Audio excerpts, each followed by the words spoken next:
Xi thought is obviously named after the Chinese President Xi Jinping, and it's actually quite an elusive concept insofar as that, you won't find it in a book. It's not really pinned down anywhere. But what it is a sort of compendium or a sort of collection of different sayings, ideas, insights gathered over recent years from the president.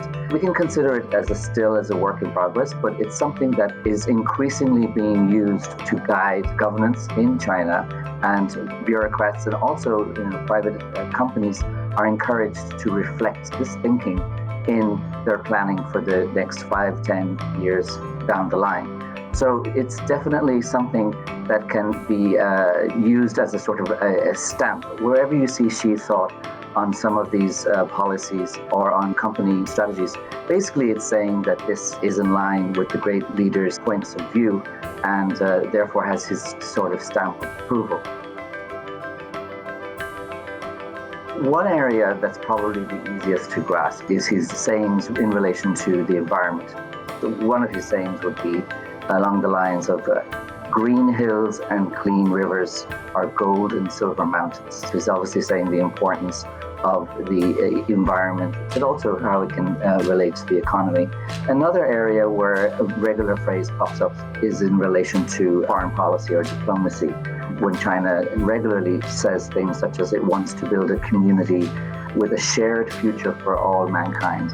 And this is kind of a hint or a nod to the fact that its worldview is that other countries, including China itself, of course, should be part of the plan for the future of the planet. And it shouldn't be just left in the hands of a select few Western industrialized countries. But, it is infiltrating more and more aspects of society, even in places where they have nothing to do with politics. This is where we get associations such as the science fiction writers of China or the meteorological association, the weathermen or weatherwomen, imploring them to reflect more carefully on President Xi's thinking and to integrate that into their planning and in their daily actions.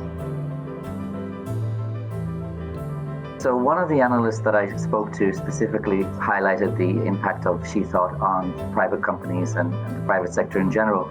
And he mentions that expect to see an increased role for Communist Party committees at companies. And he also mentioned that there's going to be a resurgence in state-owned enterprises. Tighter restrictions can also be expected on companies, especially those in the tech sector, as the government makes sure that the content that they are providing is in line with the government thinking as reflected in Xi's thought.